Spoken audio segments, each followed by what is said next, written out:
La cérémonie d'ouverture de la première édition de Digital Payment Day, tenue dans la capitale économique ivoirienne, a laissé place aux échanges.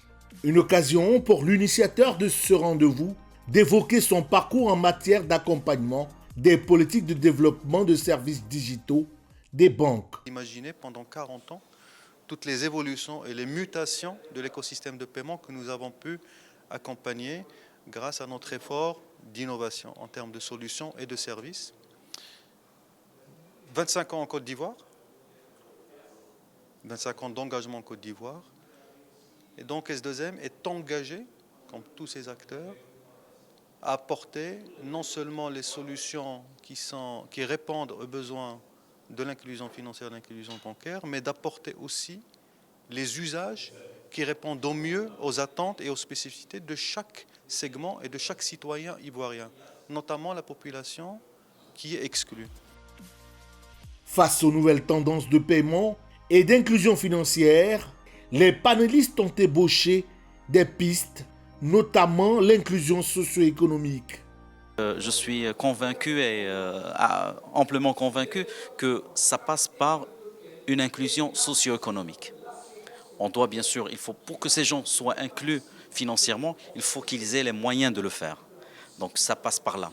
Bien sûr, il y a les banques centrales, la Banque centrale des États de l'Afrique de l'Ouest qui doit aussi s'inscrire dans la même démarche que celle d'autres pays en mettant en place des mécanismes d'authentification, des mécanismes d'identification, des tarifications adaptées.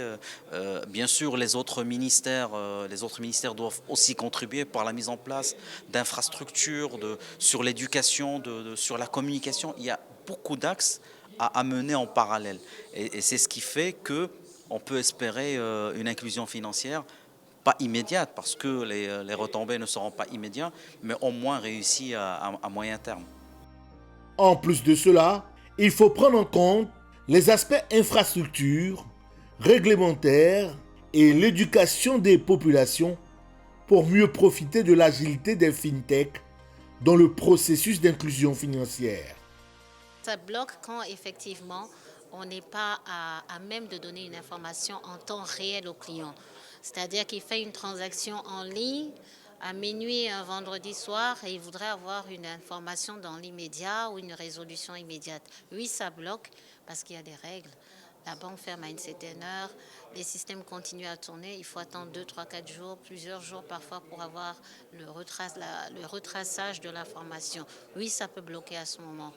Mais en général, si tout s'est bien passé, et puis il y a le net.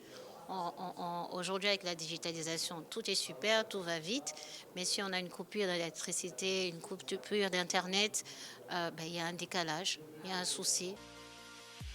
Avec une population jeune et ouverte sur le monde, la transformation des banques met au cœur des débats la gouvernance en termes d'efficacité opérationnelle dans un secteur avec plusieurs acteurs. Ensemble, les banques non seulement doivent dialoguer pour qu'il y ait une sorte d'interopérabilité, mais aussi que les fintechs puissent prendre la place parce qu'elles ont plus d'agilité et de flexibilité pour sortir des solutions. Et puis, les acteurs de l'écosystème qui sont les microfinances, les coopératives, qui sont en relation avec les clients de tous les jours, peuvent être des grands contributeurs pour que finalement les services financiers soient disponibles pour le plus grand nombre de la population. Parce que pour moi, on peut éradiquer la pauvreté si on développe des services financiers pour le plus grand nombre de la population. Et les banques sont en train d'en parler et je pense que ce n'est pas forcément le déploiement de multiples agences sur l'étendue du territoire, mais des acteurs peuvent être des relais pour les banques au nom du agency banking pour permettre à tout le monde d'avoir accès aux services financiers. La première édition du Digital Payment Day a refermé ses portes avec la ferme conviction que la Banque du futur verra peut-être le jour en Afrique.